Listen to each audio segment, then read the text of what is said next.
Or was I tweaking? Hold up.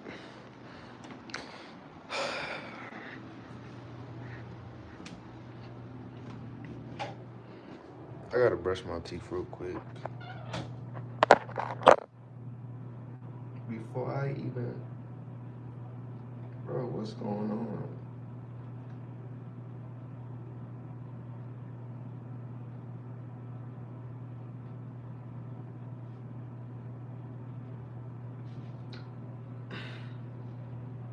Hold on real quick. I should have did this before, but it's all good. Y'all can wait.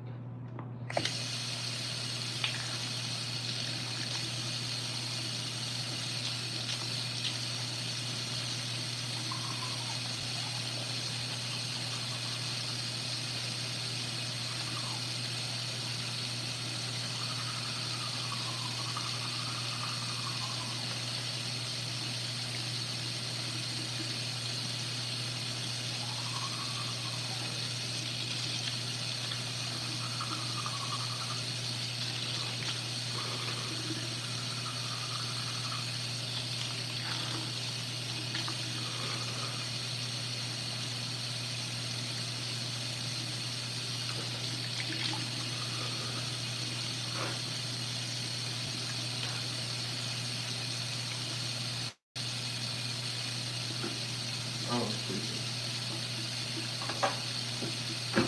I'm tweaking. I ain't gonna lie, I gotta pee. I gotta pee. I gotta pee.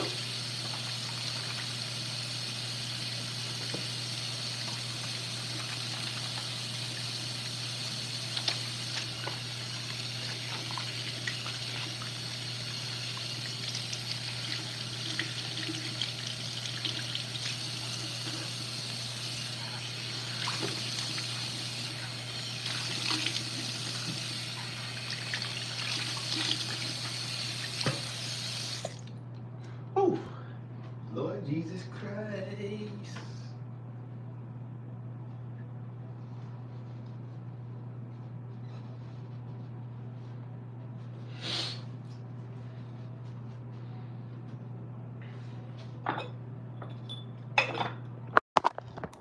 Alright, we good. We good.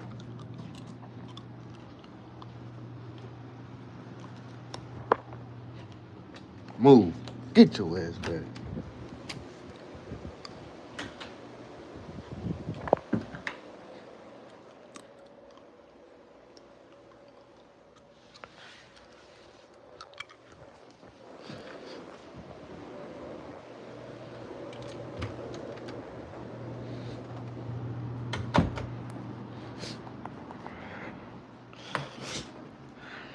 That's just my little library.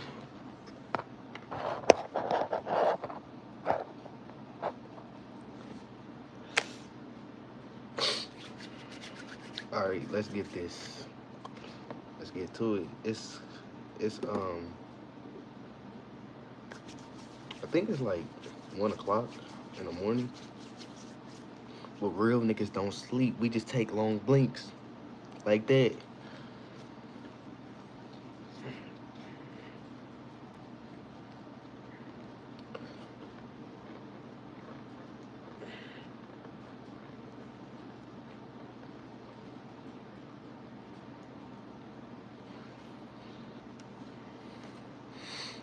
I really want to go to McDonald's. Because I did not. Look, this is what I was saying on my last live. I usually don't eat cooked food as much because it makes me very sluggish. And I need my energy for the day because I'm very busy. And I need my energy. You feel me? So I ate fruit today. And that fruit really didn't do like no justice. But I think after I read like 5 pages, you feel me, I'm gonna go to McDonald's. Even though McDonald's isn't healthy, I just like their fries. It's not like I eat their burgers.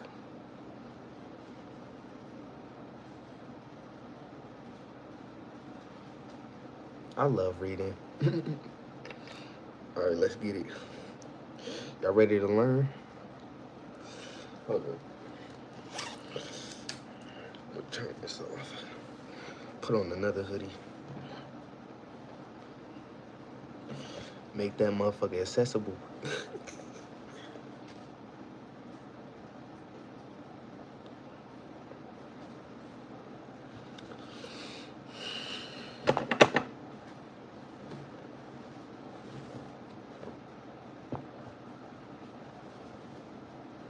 Telling y'all, I'm gonna get this shit right. I'm gonna get this shit right to the point where I'm gonna wake up one day and I ain't never, ever, ever, ever, ever, ever, ever, ever, ever gotta clock in for somebody. But never mind.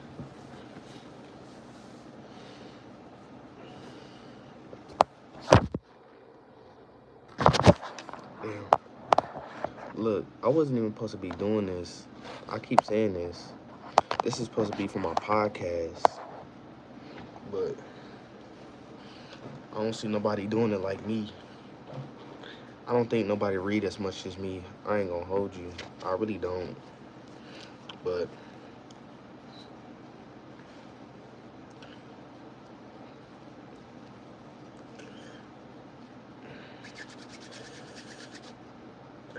let's get it. All right.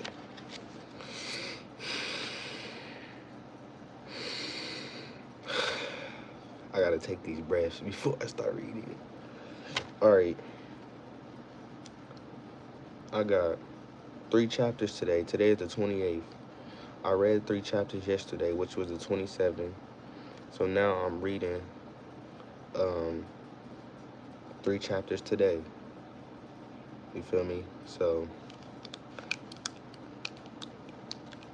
let's get it.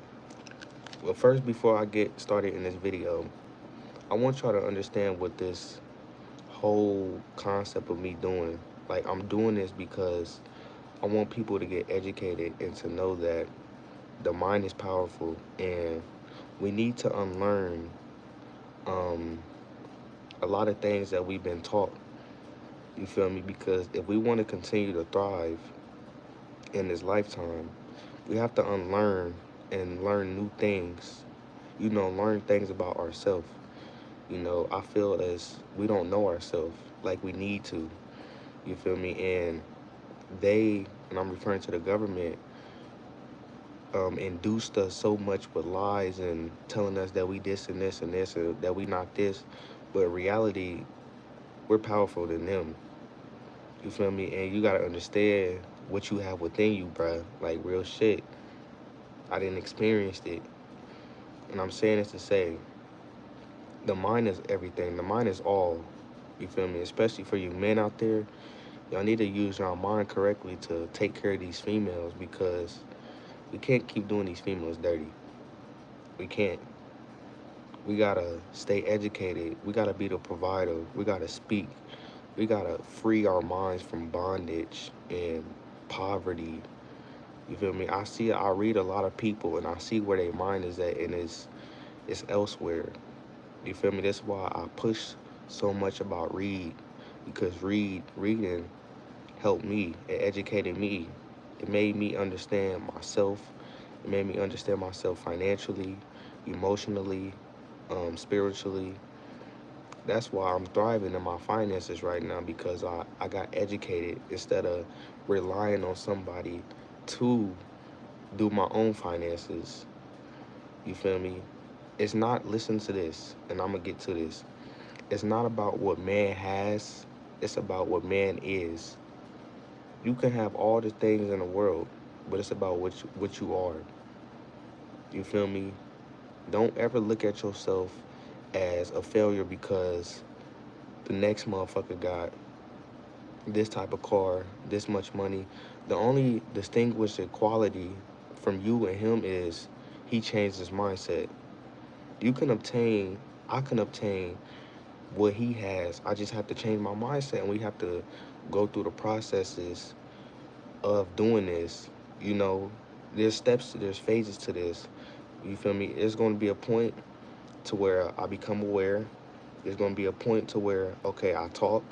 And there's going to be a point to where, okay, I'm done talking, I'm going to take action. And there's going to be a point in time to where I take action, now I see results. You feel me? It's steps, and you feel me? And I'm thriving. I'm doing well. I'm blessed. I'm protected.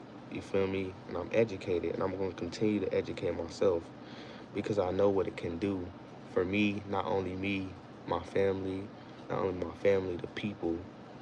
We in this world to add value is what I learned. All the successful people that I read in these books, they all say the same thing in a good way though. You feel me? So that's that. Like I said, my videos is only here to help to inspire you, to educate you, and to help yourself. Because when you help yourself, you help people. And when you help people, we build a community that cannot be teared down. You feel me? Everything that I say, think is only from experience. You feel me? And that's all I want to do is share my experience on my journey in life and to help people. Because I feel that's what I have to do. I'm not here to gossip. I'm not here to bullshit. I'm here to get shit done. Like, for real. Don't call my phone talking about bullshit because I'm not for it. If you're not trying to help me thrive, okay, I'm gonna put it like this.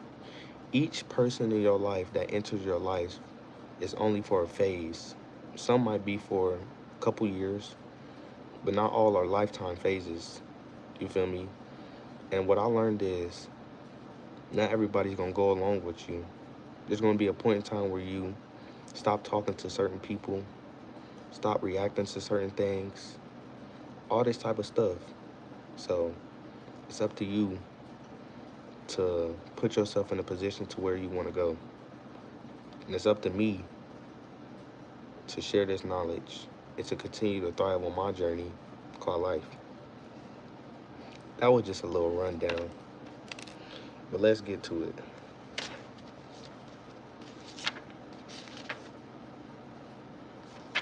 I'm gonna go over what I learned last chapter just a little bit. It say to succeed. Okay, and some people might not want to be financially successful, but this book not only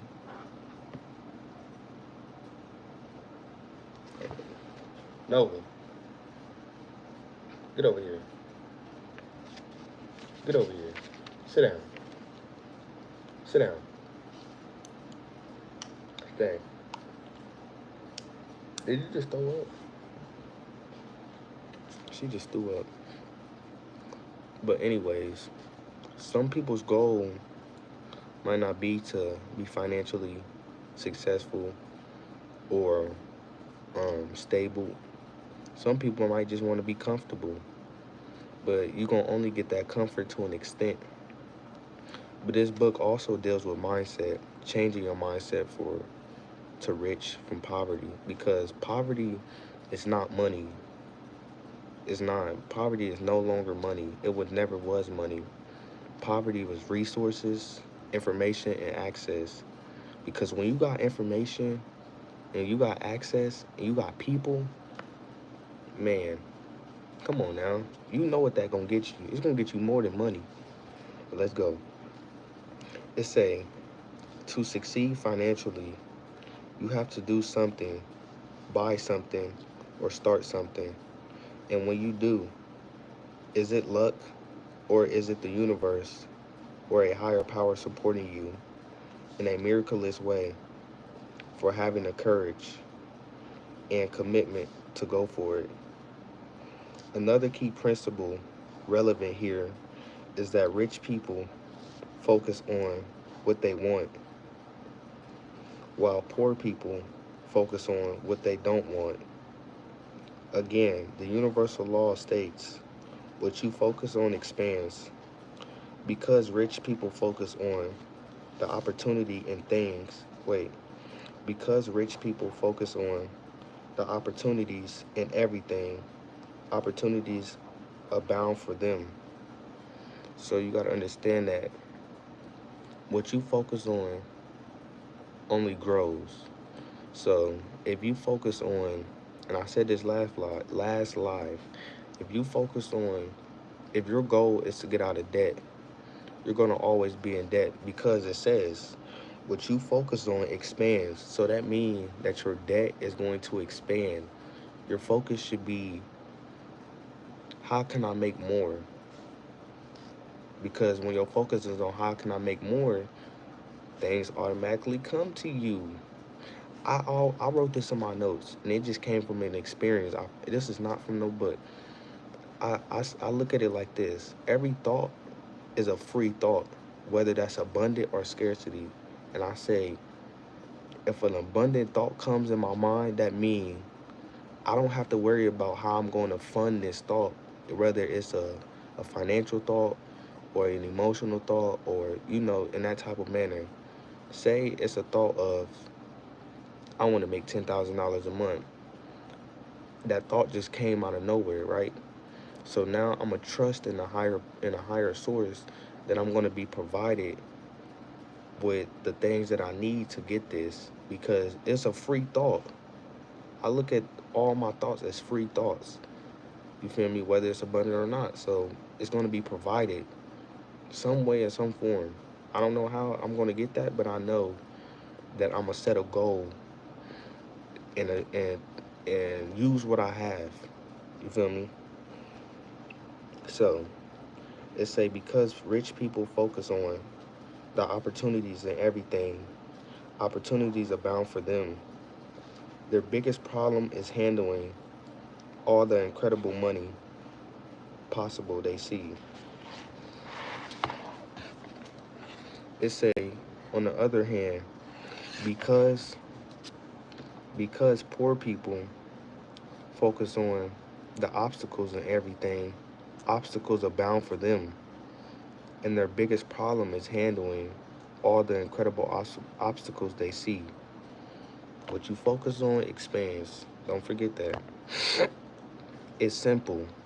Your field of focus determines what you find in life. I'm gonna write that. I'm gonna underline that because that's very important.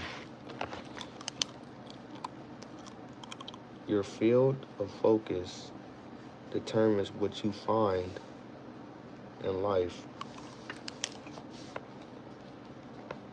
Focus on opportunities, and that's what you find. Focus on obstacles, and that's what you find. Focus on debt, and that's what you find. Focus on stress, and that's what you find. And I'm naming this. Focus on bad health, and that's what you get. Focus on lack of money, that's what you get. You feel me? You gotta understand, everything is mental. We don't see none of this stress. We don't see none of this doubt, this worry. It's all a mental factory. You feel me? It's all mental. I don't understand how people rather choose fear over faith. Why choose fear over faith? They're both unseen things. Faith is unseen. Fear is unseen. Why are you choosing that? You feel me? That don't make sense. Because if faith and fear is unseen, why would you choose fear over faith? They're both unseen. So it's you. It's you. It's not nobody else. Faith and fear is unseen things. Fear is inverted faith. You feel me? So you can't focus on. Come on now. Let's get it. Focus on opportunities, and that's what you find. Focus on obstacles, and that's what you find. I'm not saying that you don't take care of problems. I don't know why it's doing this. Anyways, let's get back to it. But keep your eye on your goal. Keep moving towards your target. Put your time and energy into creating what you want. Your shit tweaking. I know. Is it still doing it? It's still doing it?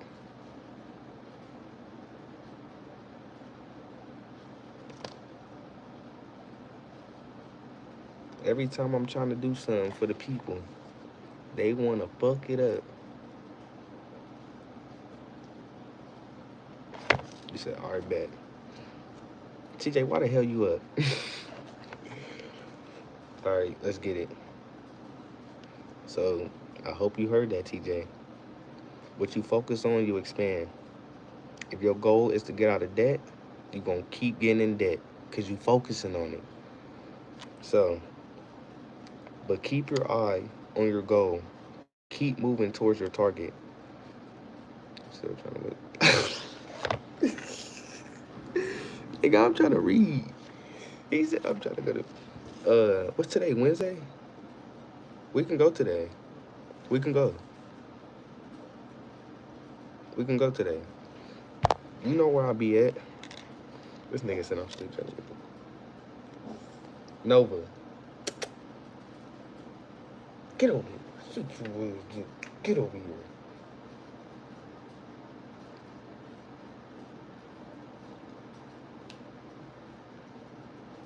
Get over here. Nova. Get yours. Hold up.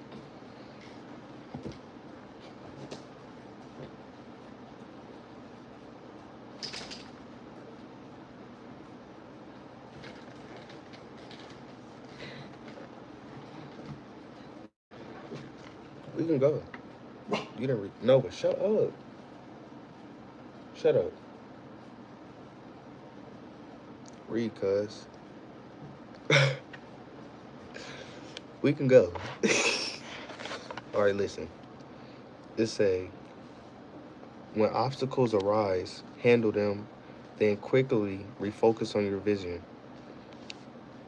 You do not make your life about solving problems. Ooh, ooh, I ain't heard that one in a minute. Let me underline that and then I'm gonna say it.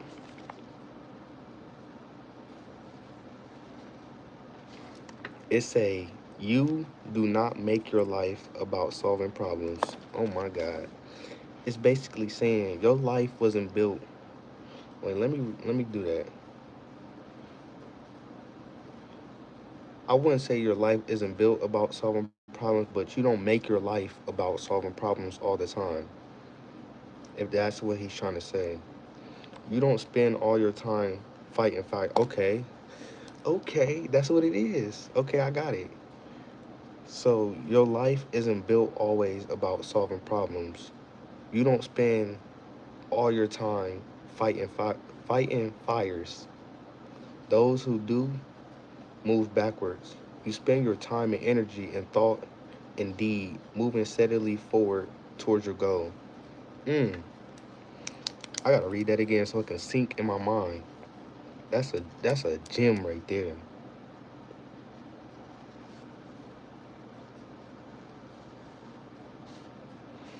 I'm gonna read that again. It means not every battle can be won. Yes, sir. There we go. He get it. He get it. The ones that get it. The ones that don't. But I'm gonna say it again for the ones that don't get it. You do not make your life about solving problems. You don't spend all your time fighting fires. Those who do move backwards. Taking losses is inevitable. It is. I mean, you can't stop it. You feel me? Because if you worry so much about taking losses, that's all you're gonna get. But like TJ said, they're inevitable, so you gotta let them come. It's not losses, it's L's that we. It's not losses, it's lessons we take. Lessons are inevitable. You feel me? A loss is a lesson. You feel me? That's how I look at it. It's inevitable, like TJ said. Let's get back to it though. Those who do move backwards. You spend your time and energy and thought and deed. Move steadily forward towards your goal. Do you want some simple but extremely rare advice? Here it is. If you want to get rich, Focus on making, keeping, and investing your money. Hey, he just said it right here. If you want to get rich, focus on making, keeping, and investing your money. I could close the book right now, but we're not done. I still got about this much pages. We're gonna keep going though. But I'm gonna say it again for the ones that don't, because I know TJ got it. If you want to get rich, focus, because look, it say over here, what you focus on, you expand. And he say right here, if you want to get rich, focus on making it, keeping it, and investing your money. I'm gonna underline that for me though, but I hope y'all got it.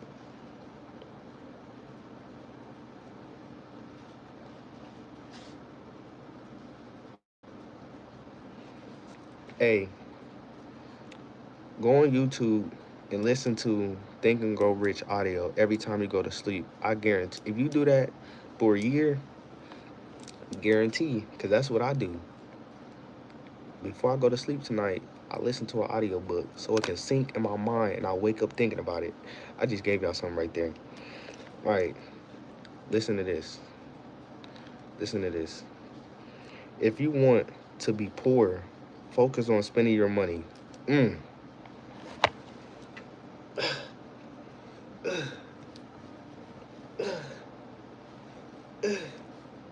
You ain't hear what he just said. If you want to be poor, focus on spending your money. You can read 1,000 books and take 100 courses on success, but it all boils down to that. Remember, what you focus on, you expand. Mm. I don't know about y'all, but this book is amazing. But I'm not done yet. I'm gonna keep reading. You feel me? I'm gonna keep reading, because every day we get a chance to be great, to thrive, and be a handsome yet. Let me stop. Um,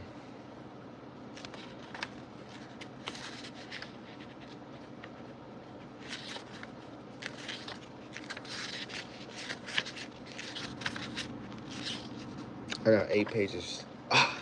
God damn, it seems like a lot, but it's not. Cause I'm excited. Let's get it. Let's get it. Cause I'm gonna do this for y'all and me. Chill out. All right. Fuck. All right, listen. Rich people also understand that. Okay, I'm gonna say this. You can have a couple investments, but open a trust account. I'm gonna say that and keep reading. Them trust accounts is with and a life insurance policy. Mm. Hey, I got some shit on some life insurance policies to cash back. All you gotta do is throw about a rack, 2 racks in there, and you gonna get your cash back. That's what the wealthy people do. Why can't we do it? Rich people also understand that you can never know all the information beforehand. And another of our programs, a light and warrior training, we train people to access their inner power and succeed in the spite of anything. In this course, we teach a principle known as ready, fire, aim. What do we mean? Get ready the best you can in as a short time as possible. Take action, then correct along. Huh? That's for your family if you die. Nah. They got I know about that, but it's different. It's different type of life insurance policies. They got death, and then they got cashback ones to where you can get the one you're referring to. You can still get that and then get cashback still until your death. You feel me? So, and I know which ones you're talking about, but there's another policy to where since you're still alive, you can still get the cash back until you die, or you can pass it down to your family. But yeah, it's a lot. It's a lot of type of insurance policies that we can get as 20-year-olds.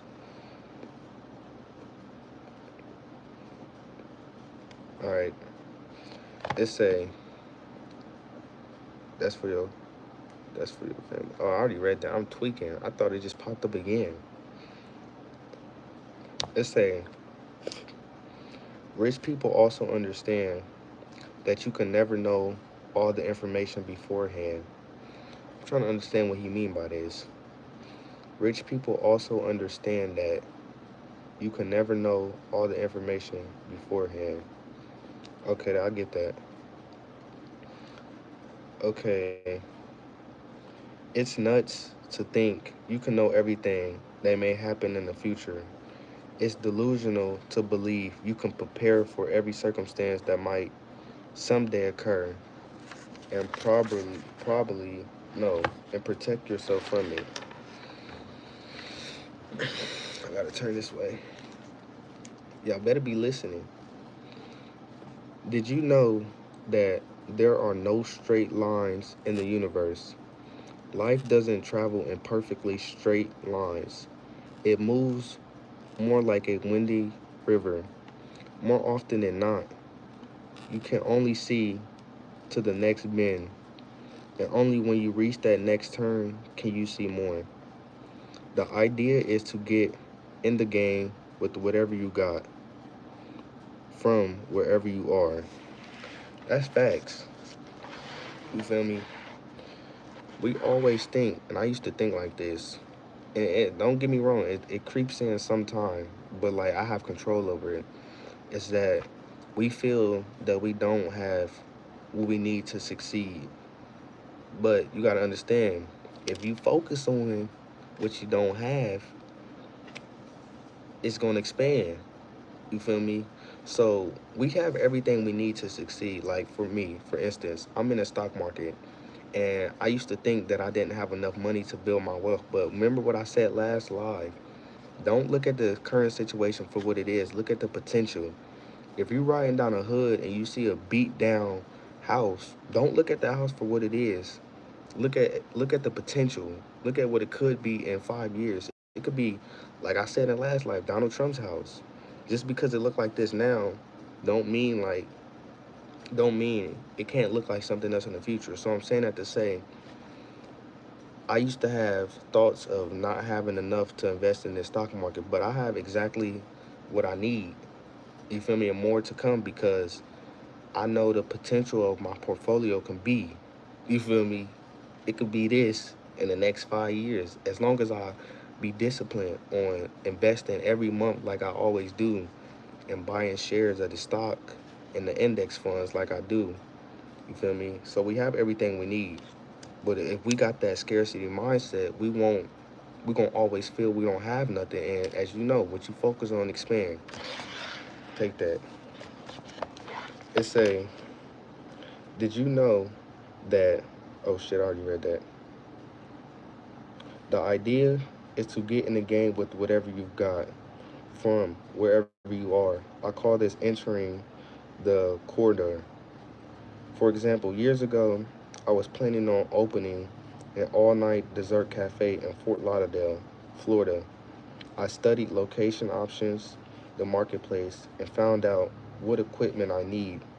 I also researched the kinds of cakes, pies, ice creams, and coffee available.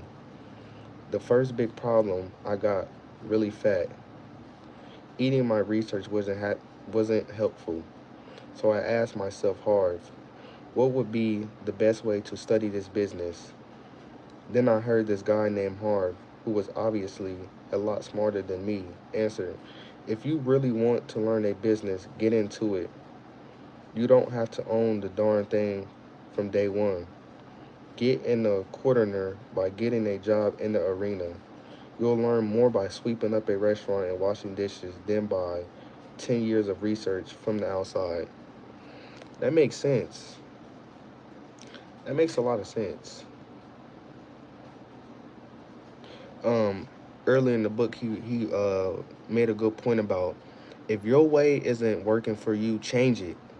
change the way of thinking, change the way you handling shit, change it. Because if your way obviously isn't working, change it.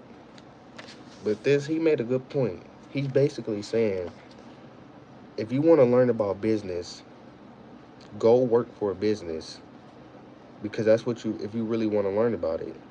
He said right here, say, if you really want to learn a business, get into it. You don't have to own the darn thing from day one. Get into the corner by getting a job in the arena. You will learn more by sweeping up a restaurant and washing dishes than by 10 years of research from the outside. I told you he was a lot smarter than me. And that's what I did. I got a job at Mother's Butler's Pie Shop. I wish I could tell you that they immediately recognized my super talents and started me as CEO. But Alice, somehow they just didn't see, nor did they care about my executive leadership skills. And so I began as a busboy. That's right, sweeping the floors and cleaning dishes. Funny how the power of intention works, isn't it? And he also mentioned intentions in the book. When you have intentions to do something, everything is going to be aligned for it, because however you want to call it, God, the universe, however you want to call it, when they see that you serious about something, they're going to provide you with everything. That's like, if you look at it like this, I'm going to give you an analogy. Picture yourself on a cruise, and then picture another cruise beside you. But on your cruise, you don't have a map. But on his cruise, he got a map. His intentions is to get to the Bahamas. But your intentions, you have intentions, but you don't have the goals or the map to get there. So the difference is, his intentions is to get to Bahamas because he has the map. He's showing his commitment to getting there. Opposed to you your intentions is there, but it's not committed. You feel me? If that makes sense. Your intentions is really the key, and discipline and all that other good shit. If that makes sense. Ooh, I'm getting good. Don't do that. Um, I like this. I like how he gave this. I'm gonna circle the whole page. It's like, nah. So he's basically saying, if you want to get into business, start somehow. Because he said up here, the idea is to get in the game with whatever you got from wherever you are. Because we always think we don't have enough. We have what we have. We have everything we need in this completed day. You feel me? But we so focused. Look, that's what it is. Because I wake up every day. I used to wake up just like, I'm not excited. But, you know, if we focus on a lack of money, we're going to keep having lack of money. You feel me? Like, you're going to keep having that lack. You got to focus on all the money that you want, and it's going to come. Hey, you could keep living the scarcity mindset, or you going to change it and live the abundant mindset. We have options here. We just choose to think fear and all this other shit. You feel me? But hey, I'm here to educate, and yeah, I'm not gonna lie, I'm hungry right now.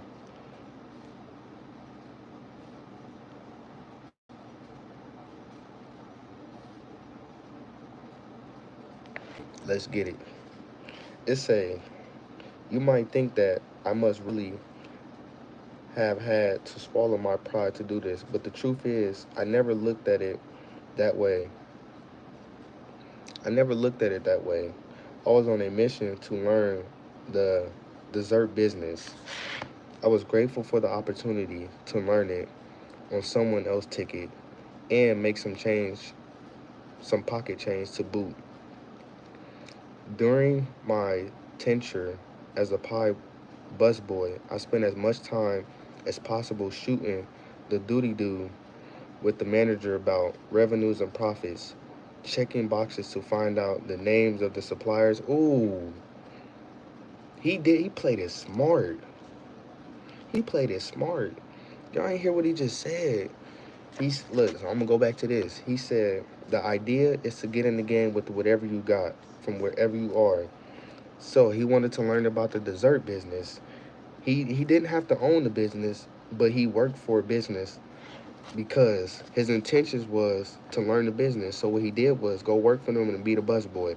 And then look what he said. He said, during my tenure as a pie busy boy, busboy, I spent as much time as possible shooting the duty do with the manager about revenue, profits, checking boxes to find out the names of the suppliers, and helping at the bakery at 4 a.m. to learn about equipment, ingredients, and problems that could occur. Hey, Harv, you's a smart boy.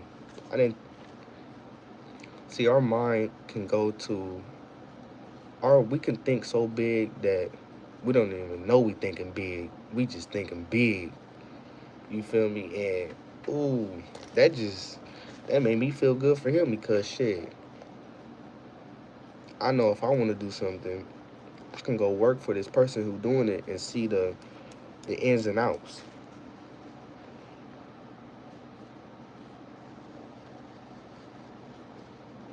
My next book that I'm reading this month, well, July. This is for July because I read my other two books, but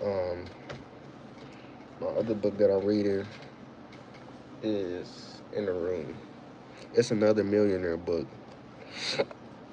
but he's smart for that. He say, a full week went by, and I guess I was pretty good at my job because the manager sat me down, fed me some pie, and promoted me to, drumroll please, cashier. I thought about it long and hard for exactly a non-second and replied, thanks but no thanks. First, there was no way I could learn much being stuck behind a cash register. Second, I'd already learned what I came to learn. Mission accomplished. Bingo. He done.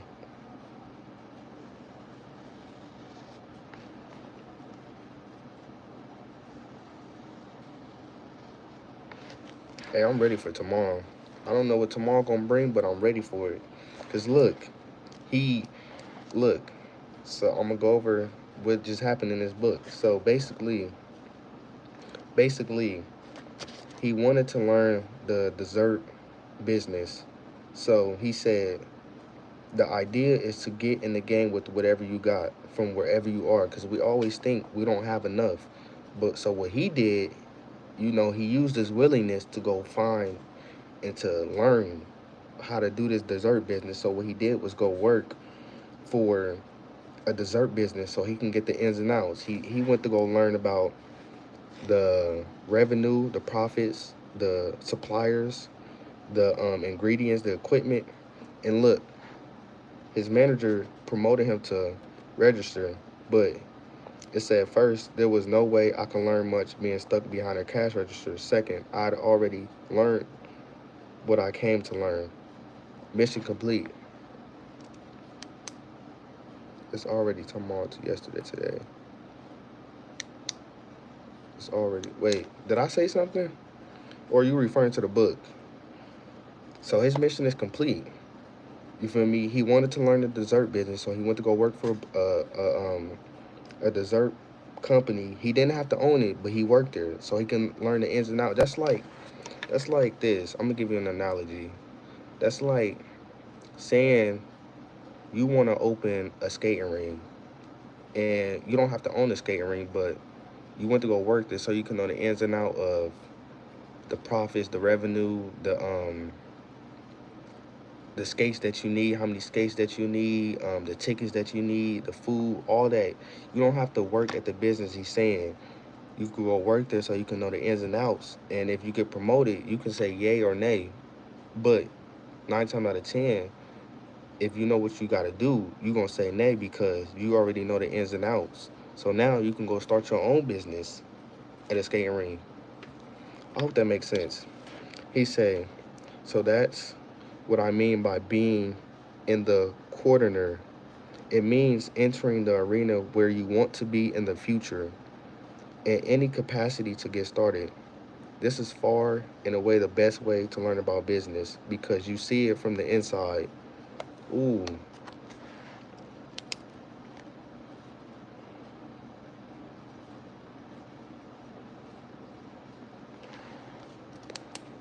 I'm telling y'all, and probably I'm gonna give it a, I'm gonna give it a couple months to a year. There's gonna be a lot of people on this live because they want to learn. You feel me? But let's keep going. Second, you can make the context you need, which you can never have made from the outside. Third, once you're in the corner, many other doors of opportunities may open to you. This is, once you witness what's really going on, you may discover a niche for yourself that you hadn't recognized before. Fourth, you may find that you don't really like this field, and thank goodness you found out before you got into deep. So, which of the above happened for me? By the time I was done with Mother's Butlers, I couldn't stand the smell or sight of a pie. Second, the baker quit the day after I left, phoned me, and explained that he had just found out about a hot, new piece of exercise equipment known as gravity guidance inversion boots and wanted to know if I was interested in looking at them. I checked things out and decided the boots were dominant. The boots were dynamite, but he wasn't, so I got involved on my own. Yeah, I love that page right there. I'm gonna go back to that. It say, I began selling the boots to sporting goods and department stores. I noticed these retail outlets all had one thing in common: crummy exercise equipment. My brain bells went Berkshire, opportunity, opportunity, opportunity. Funny how things happen. This was my first experience selling exercise equipment, which eventually led me to opening one of the first retail fitness stores in North America and making my very first million. And to think it all started with me being a busboy at Mother's Butler's Pie Shop. The moral is simple: get into the corner. You never know what doors will open into you. I don't know if I'm saying that word right. Quarterner. Core. Quarterner. What is the. Look, if I don't know a word, this is what I do. I go on Google and I write it on the back. And I put the definition. So my vocab can enhance. That's why I use like different words now because it sounds good.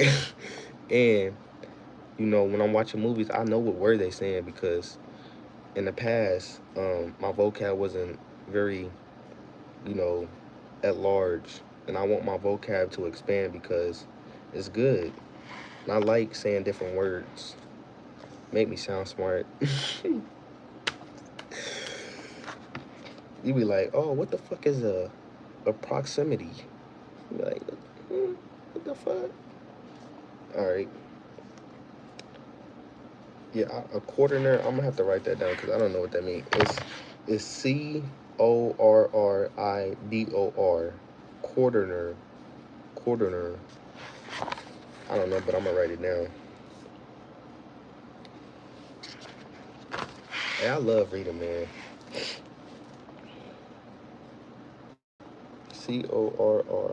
Corrid.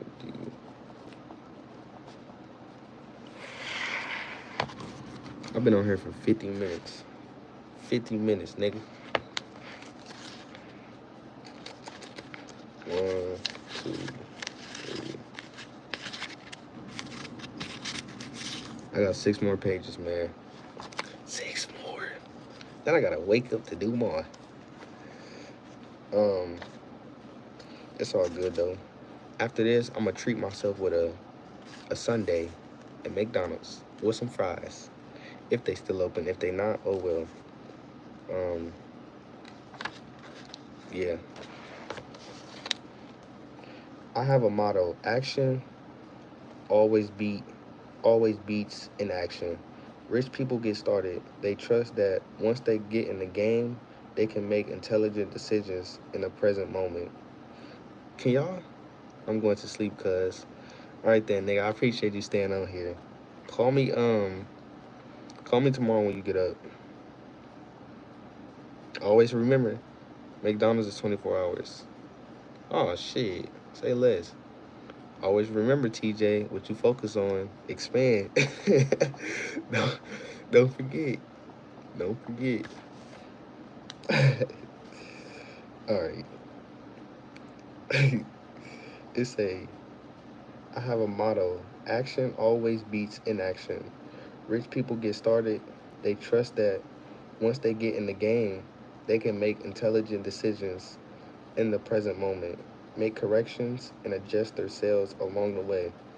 Poor people don't trust in themselves or their abilities, so they believe they have to know everything in advance, which is virtually impossible. Oh, that makes sense. That makes sense. Let me say that again. He say, poor people don't trust in themselves or their abilities, so they believe they have to know everything in advance, which is virtually impossible.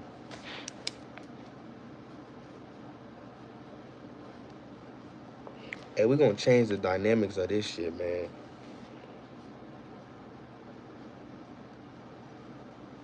Hey, and another thing I got into, I just want to share this real quick because um, my desire is growing stronger to really understanding this shit. You feel me? But I'm in law. I'm learning consumer law, contract law.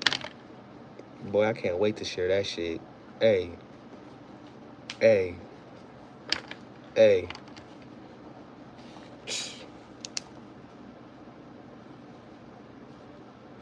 Like I said, I want to know everything, everything. I want to own everything. I want everything. You feel me? But I'm gonna go back to this. Where's it at?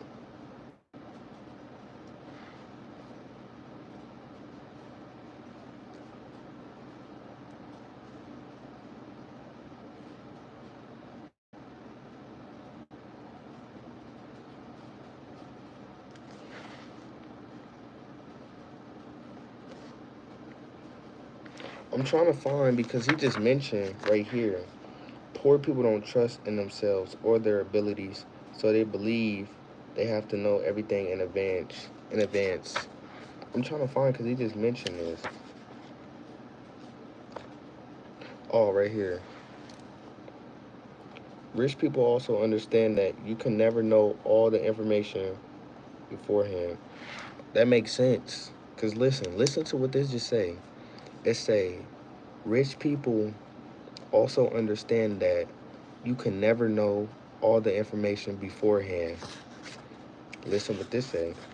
Poor people don't trust in themselves or their abilities, so they believe they have to know everything in advance, which is virtually impossible.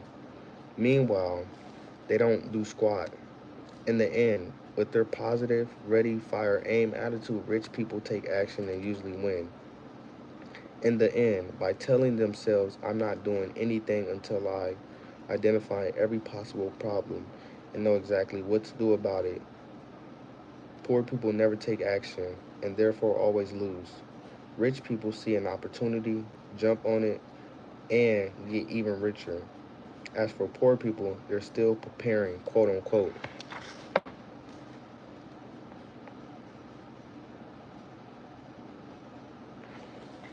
They got affirmations in this book that I take. Yes, I do take my book right here.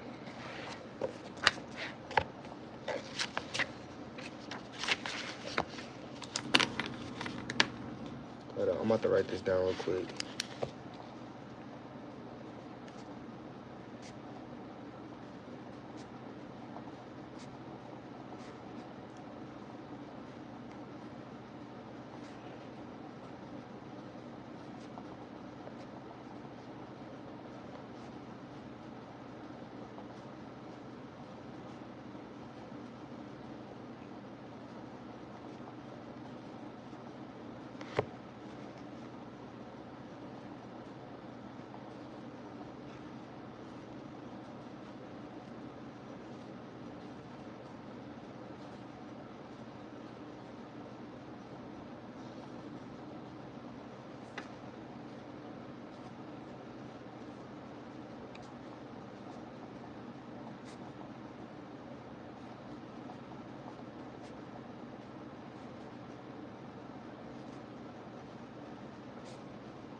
I just had a crazy fucking thought in my head that ooh.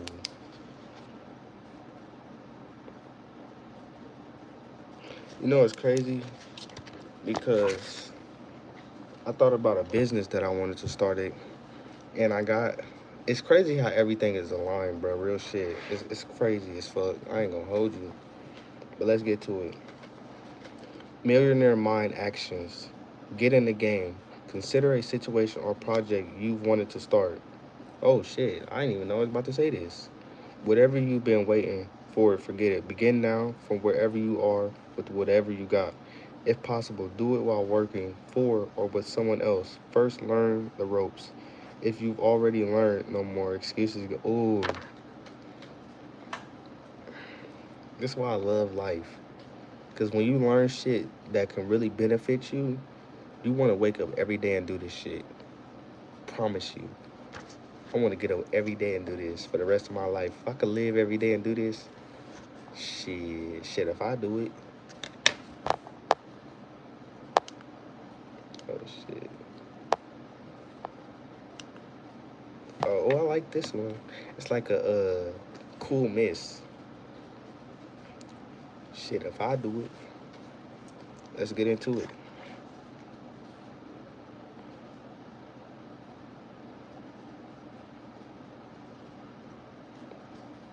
All right, let's go. If possible, do it while working for or with someone else. First, to learn the ropes. If you've already learned, no more excuses, go for it. Practice optimism. Today, whatever anyone says, wherever anyone saying is a problem or an obstacle, reframe it into an opportunity. You'll drive negative people nuts, but hey, what's the difference? That's what they're constantly doing to themselves anyways. Focus on what you have, not on what you don't have. Make a list of 10 things you are grateful for in your list. Oh shit. I do this every morning. That's crazy. He mentioned it in his book, but I learned that from a successful person. See, one thing that I've learned from learning these successful people is they all have abundant mindsets. Focus on what you have, not on what you don't have. Underline, wrong pen.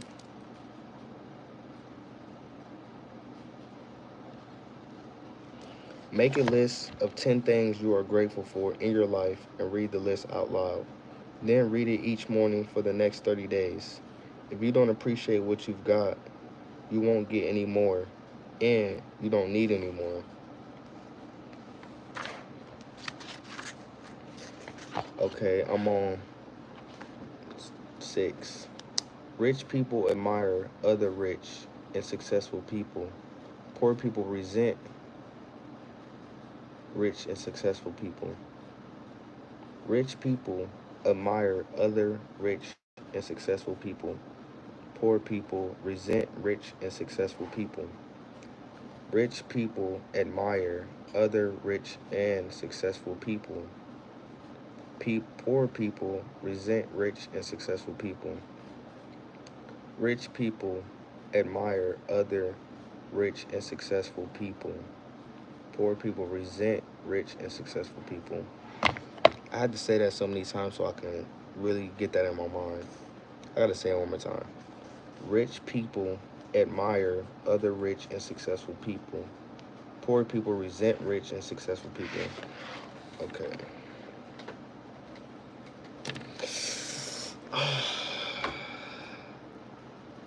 Rich people, I'm gonna say this without looking at the book. Rich people admire, wait, rich people, rich people admire other people's success.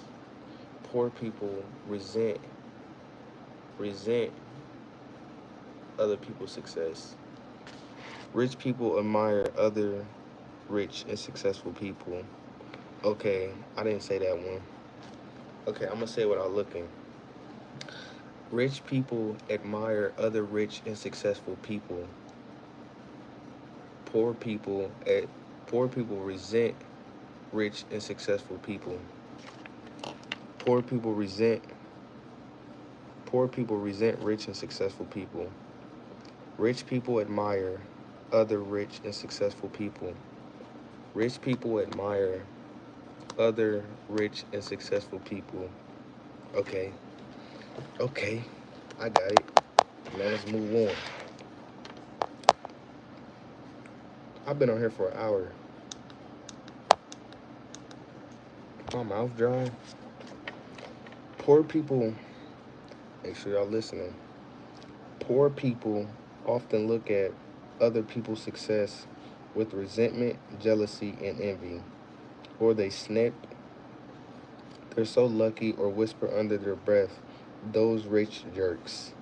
You have to realize that if you view rich people as bad in any way, shape, or form, you want to be a good person, then you can never be rich. It's impossible.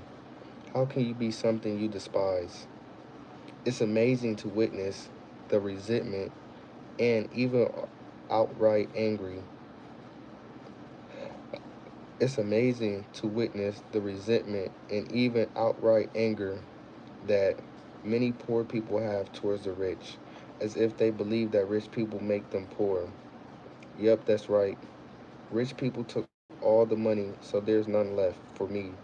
Of course, this is a perfect victim talk. So, basically saying if you resent rich people, then shit, something wrong with you. Because it say in the top, rich people admire other rich and successful people. Poor people resent rich and successful people. Oh, I got that without looking.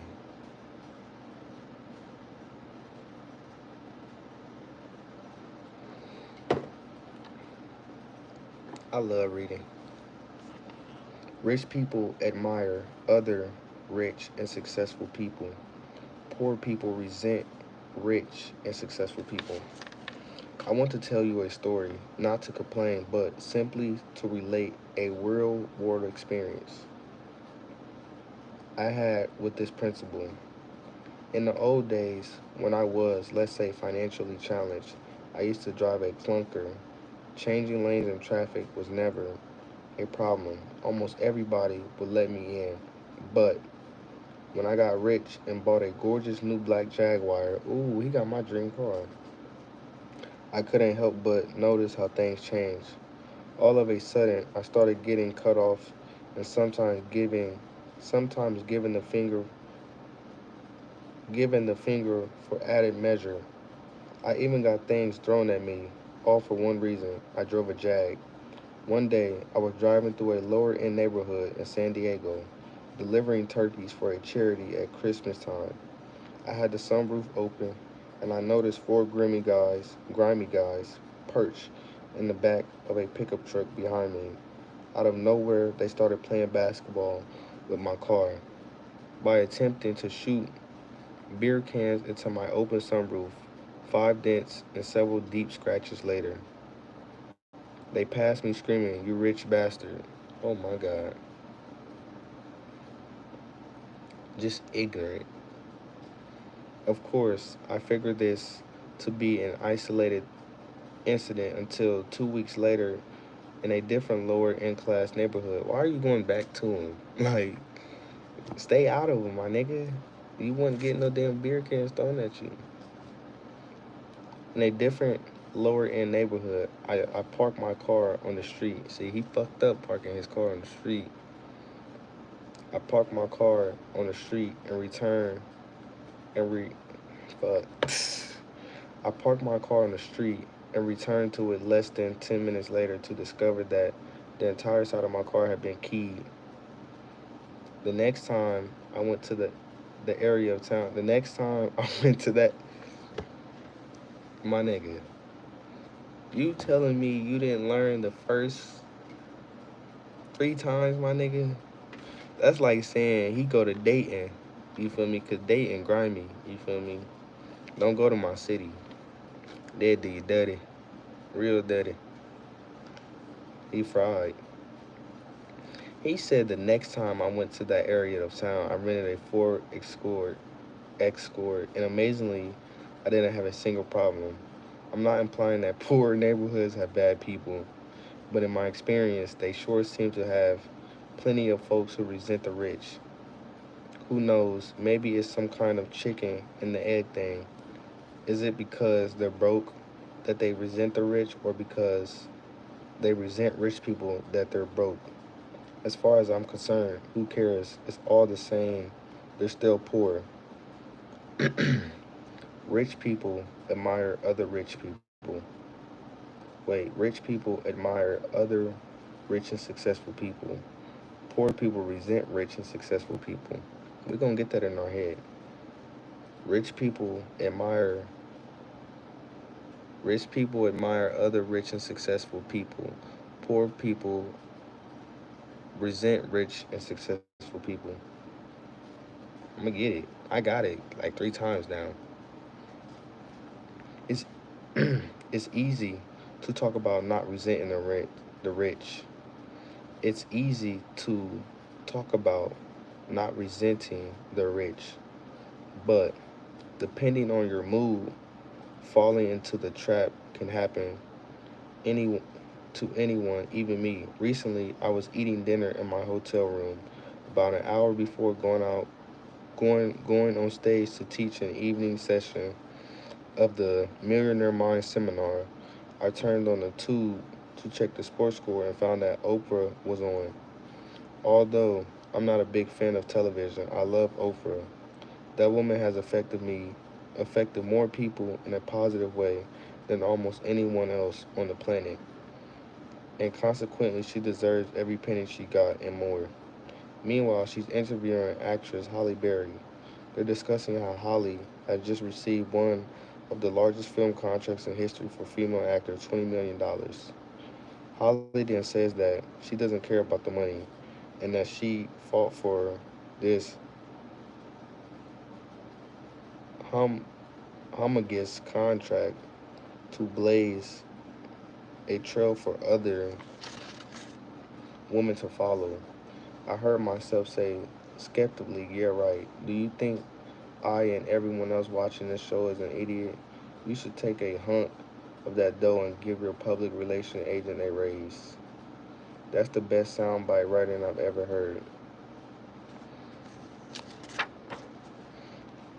I don't know this word. I don't know. Humongous contract. Oh my gosh. Humongous. Bruh. And that she fought for this humongous contract.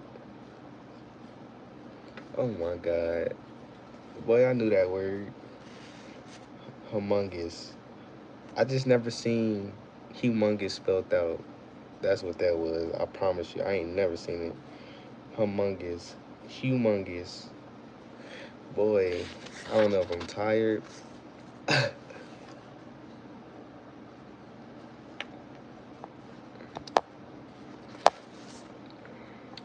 It's all good though.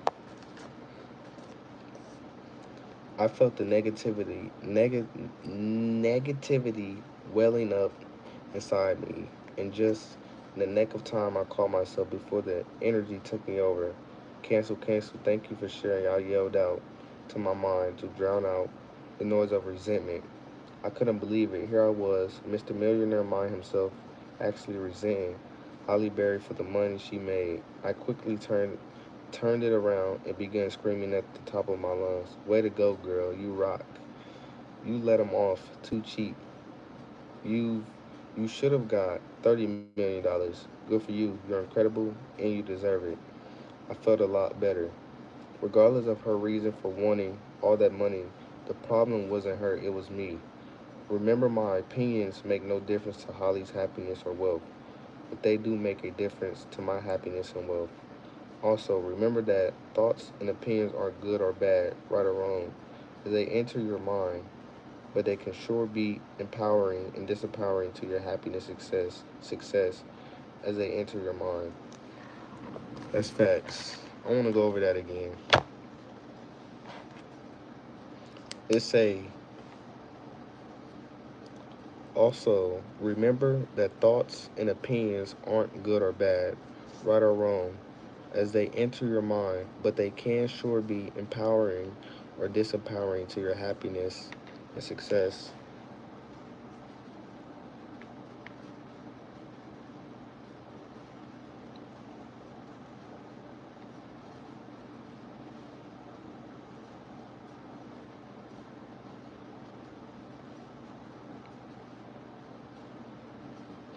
And that's facts.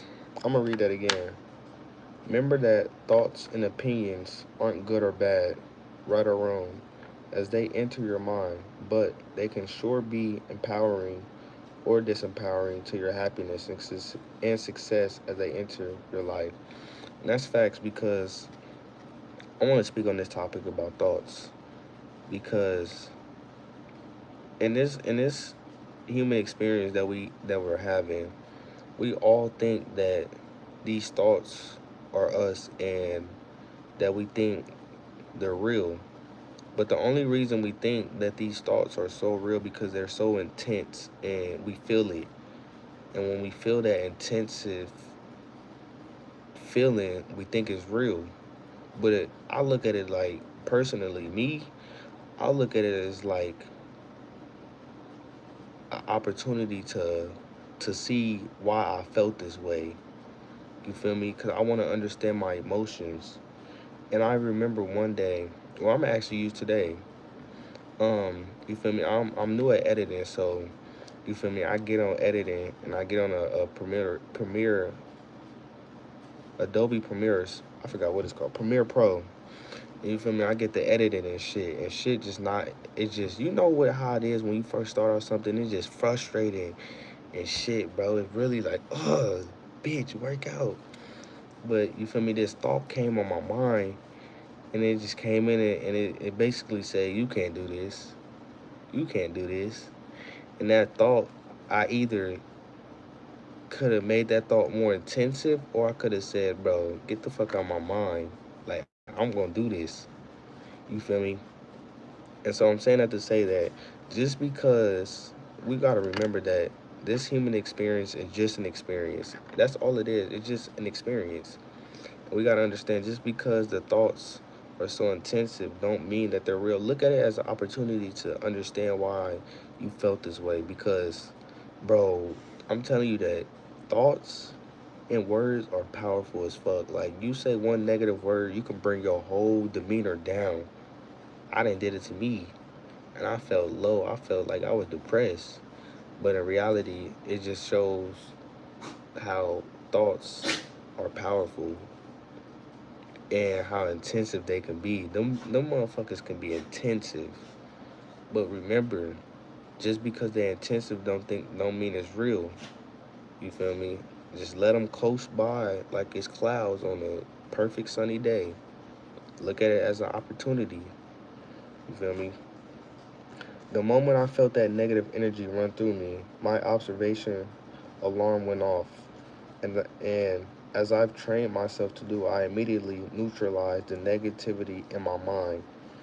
You don't have to be perfect to get rich, but you do need to recognize when your thinking isn't empowering yourself or others. Then quickly refocus on more supportive thoughts.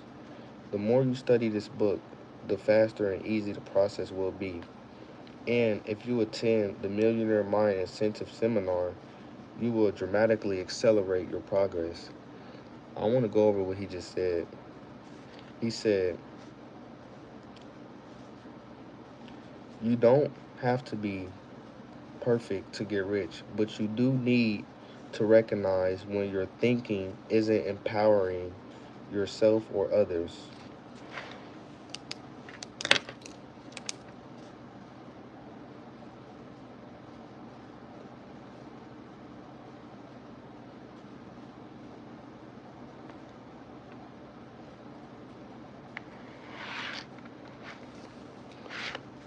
I know I keep mentioning the Millionaire Mind course, but please understand, I wouldn't be so I wouldn't be so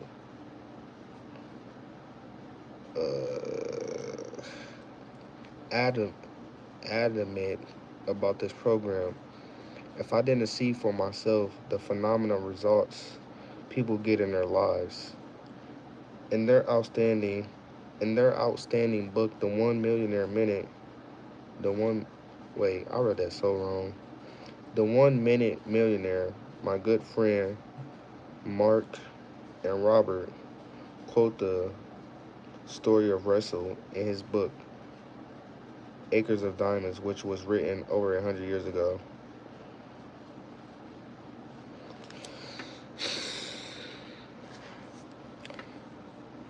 I don't know. Honestly, I don't want to read that because I don't really want to read that. I got 3 pages to go. Let's fucking go. I'm damn near about to cry.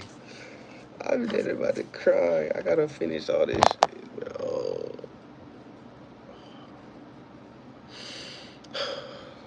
Boy, this reading shit'll get you sleepy.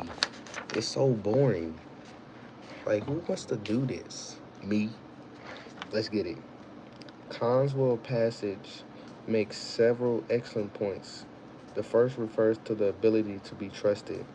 Of all the attributes necessary for getting rich, having others trust you has to be near the top list. Think about it. Would you do business with a person you don't trust? I hate when, bro, this is the thing about me. Like, when I have a thought to do something, like, I just had a thought to go get something to drink or go get this food out the microwave. That's not mine. Like, I literally just stopped everything I just did to think about to go act on this. But in reality, I need to sit my ass down because in this book, I learned that you got to be concentrated. You have to be. You have to sit your ass in this chair and don't get up until this shit is done. So I want to get up so bad, but this is going to help me later down the line to be disciplined to get my work done. Lord Jesus, help me. Give me strength. Give me grace. Give me life.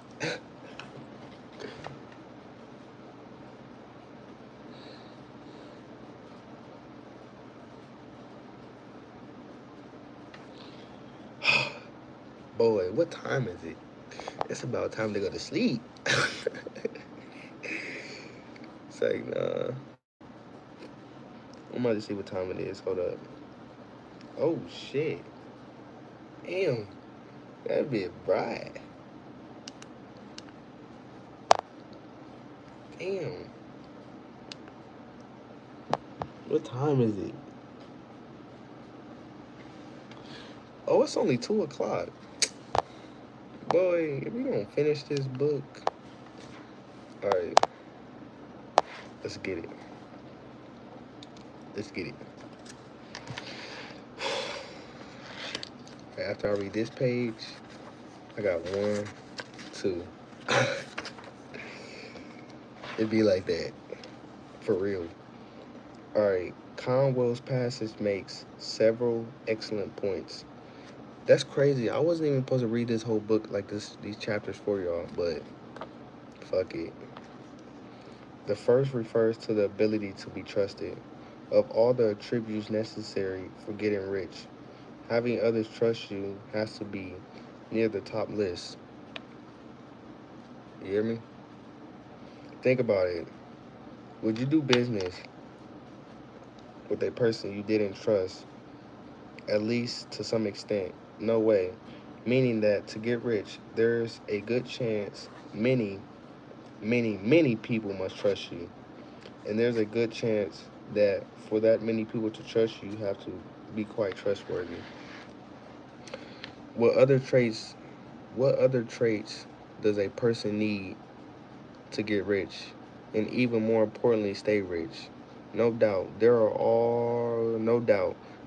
are always exceptions to any rule, but for the most part, who do you have to be to succeed at anything? Try some of these characteristics on for size. Positive, reliable, focused, determined, persistent, hardworking, energetic, good with people, a competent communicator, semi intelligent, and an expert in at least one area. That's the traits that you need. Another interesting element in Conwell's passage is that so many people have been conditioned to believe that you can't be rich and a good person or a rich and spiritual person. That's a damn lie, because I'm rich and spiritual. I'm not gonna lie, I love being spiritual. Like that's who we already were. But like I said, the government induced us with so much shit that we never thought we was spiritual. Spiritual is better than fucking faking it. Cause shit, I feel good. I feel like King Kong in this bitch. I too used to think this way. Like many of us, I was told by friends, teachers, media, and the rest of society that rich people were somehow bad, that they were all greedy. Once again, another way of thinking that ended up being pure, backed by my own real world experience rather than old fear based myths. I have found that the richest people I know are the nicest. When I moved to San Diego, we moved into a home in one of the richest parts of town. We loved the beauty of the home and the area, but I had some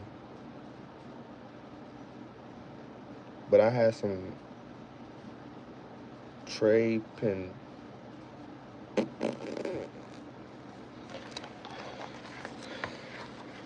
that word, man. I tell you, boy. But I had some because I didn't know anyone and I felt I didn't fit in. Trepid trepidation. I'm gonna just underline that. Trepidation because I didn't know anyone and I didn't felt I didn't fit in. My plan was to stay low key and not mix much with these rich snobs, as the universe would have it. However, my kids, who were 5 and 7 years old at the time, made friends with the other kids in the neighborhood, and pretty soon I was driving them to these mansions to drop them off to play. I remember knocking on a stunningly carved wooden door that was at least 20 feet high. The mom opened it, and with the friendliest voice I've ever heard, Harv, it's so great to meet you. Come in. I was a bit bewildered as she poured me some nice, I said some nice, she poured me some iced tea and got me a bowl of fruit. I love fruit. What's the, got 2 more pages, man. I'm almost done. Lord, Lord.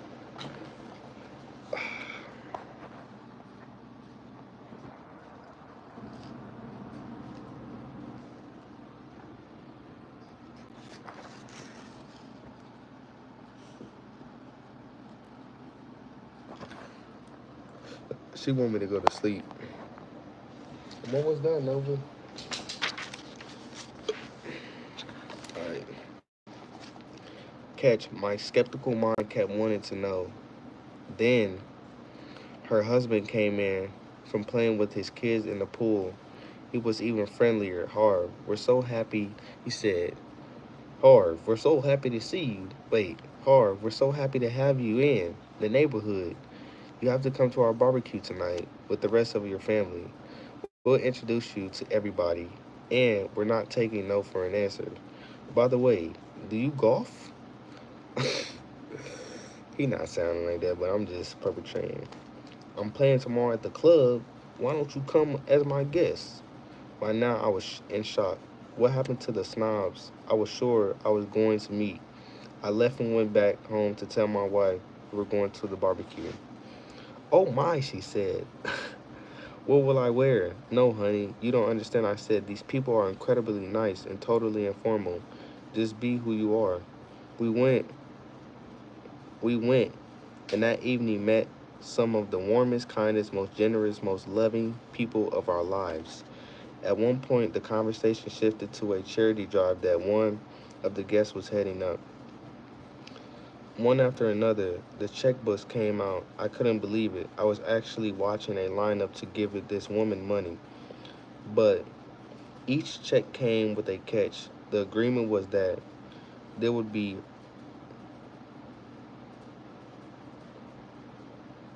the agreement was that there would be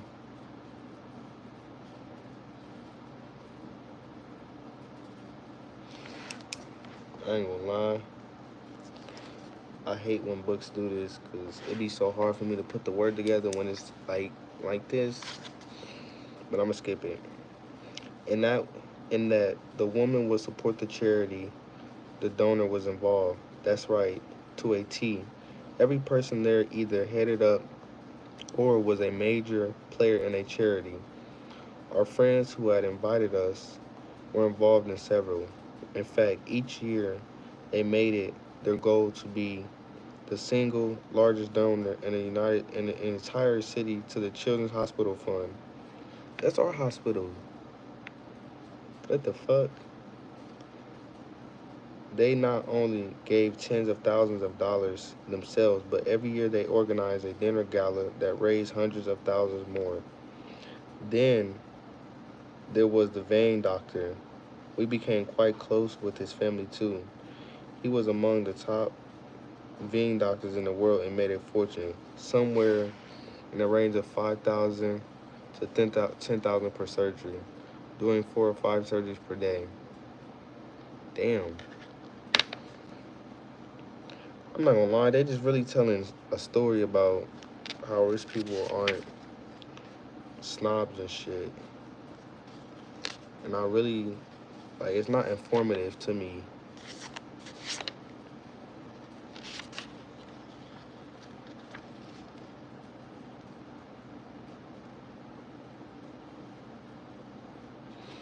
Okay, this is a good one.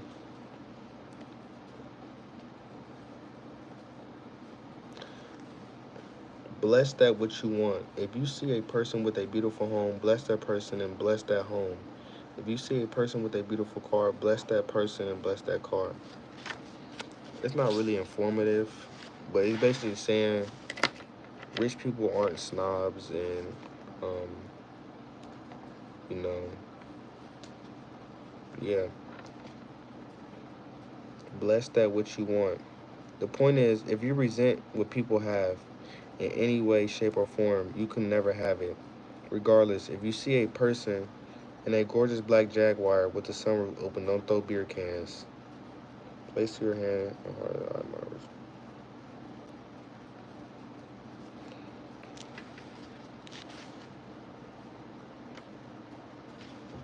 the Almost done. I promise you, I did not skip this page just to get to the end. I was really like, it's not informative to me. I don't resent rich people. I love them because I'm one of them. Millionaire action. I promise I didn't do that just for. Okay, wealth file 7. Rich people associate with positive, successful people. Poor people associate with negative or unsuccessful people. That's what we gotta understand. We gotta make sure. We gotta make sure that the people in our circle is somehow thriving. Um, you don't want to surround yourself with people that's not doing things or trying to do things in their life. If you hang out with people that party every weekend, that's not your them not well. Cause why can't them same people try to come up with a business idea? Don't hang around them. You know you gotta separate to elevate. So it's very imperative that you edit your friend group. You really have to because if you want to succeed, I look at life every day as a success. Like other than financially wise, life is a success every day because we are always completing something. Whether we go to work, we leave our house and go to work. That's a success because we got to work as we left as one in the house. You know, you want to get some food because your stomach is growling, and you go get the food. That's a success. You was content of the food that you ate. You went to go get the food. You took the steps to go get the food. You got the food. That's a success. But like financially successful, if you want to be that, you gotta surround yourself with people with that's trying to thrive on financial abundance and success.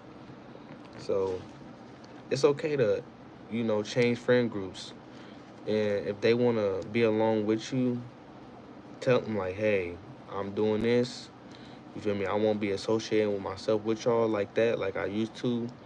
But I hope you understand, and if you want to get on it, you definitely can.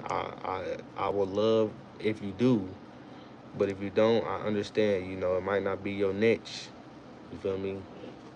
Some people gonna understand, some people don't. Cause when you're on your grind, you feel me? It's all about the grind. But also be mindful of still keeping your family in your mind because life is short. And family, you came here with that family. So I say, really be with your family.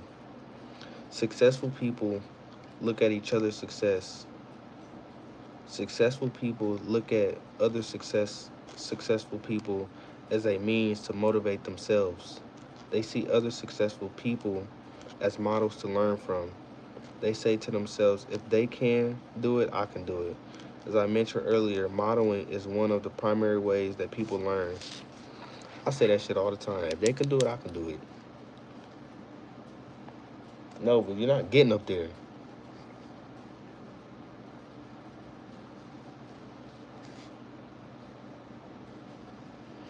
Hey, I'll be geek when the stock market open. Cause Tesla down right now, boy, I'm about to wake up, go to the bank, put some money in there, and buy some shares. Cause what? Rich people are grateful that others have succeeded before them so that they now have a blueprint to follow that will make it easier to attain their own success. Why reinvent the wheel? There are proven methods for success that work for virtually everyone who applies them. Consequently, the fastest and easiest way to create wealth is to learn exactly how rich people who are masters of money play the game. The goal is to simply model their inner and outer strategies. That's facts.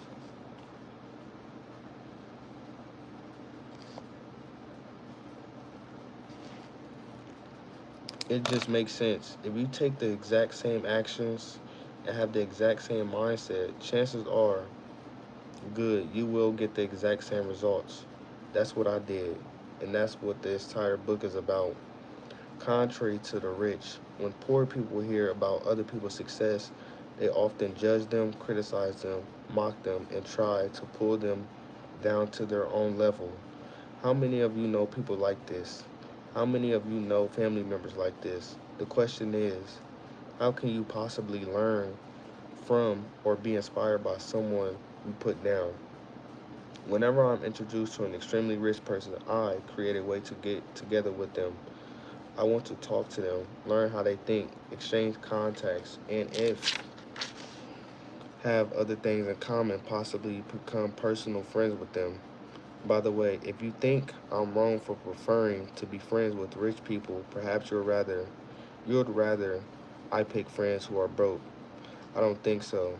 As I mentioned before, energy is contagious, and I have no interest in subjecting myself to theirs. I was recently doing a radio interview, and a woman called in with an excellent question. What do I do if I'm positive and want to grow, but my husband is a downer? Do I leave him? Do I try and get him to change? What? I hear this question at least 100 times a week when I'm teaching a course.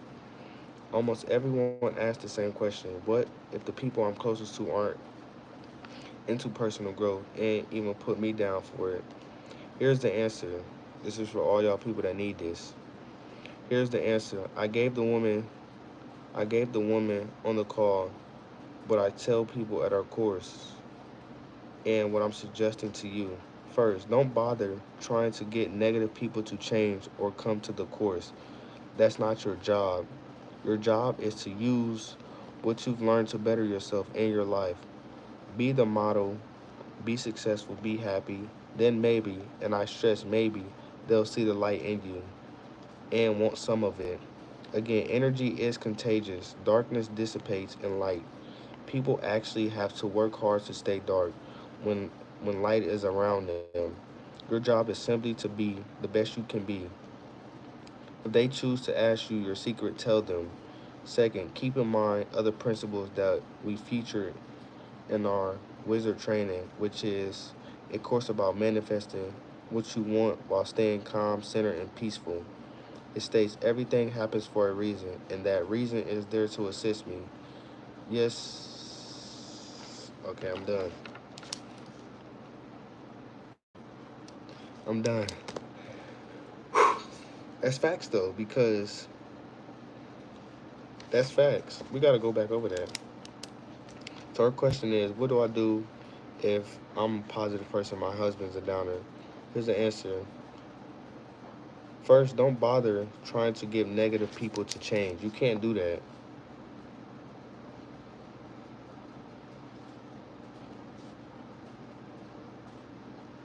That's not your job. Your job is to use what you've learned to your better yourself in your life. Be the model, be successful, be happy, and then maybe, I stress maybe, they'll see the light.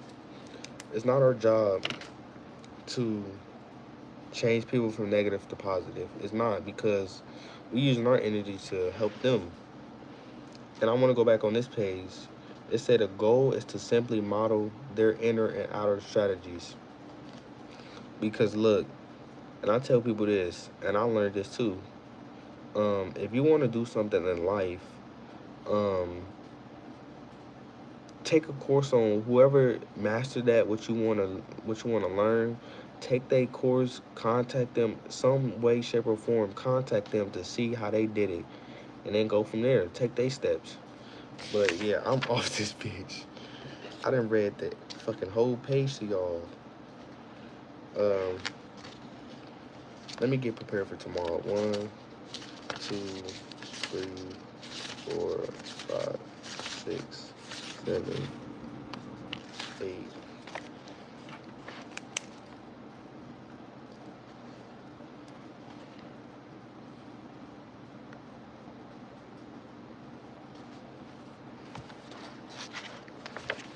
One, two, three, four.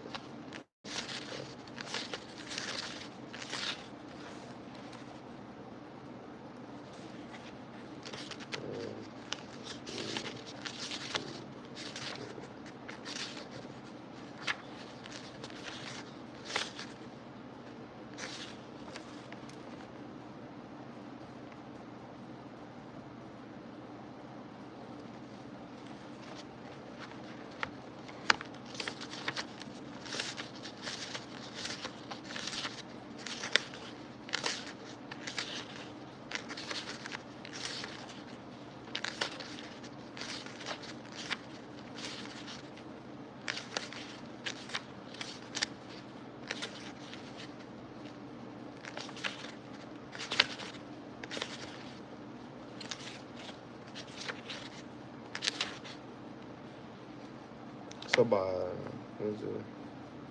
Friday, I'll be done with this book. Hey, let's get it. All right, I'm off this motherfucker. I hope that you were very informed on my reading, and I'm gonna be back on here tomorrow. Peace. I'm about to go get my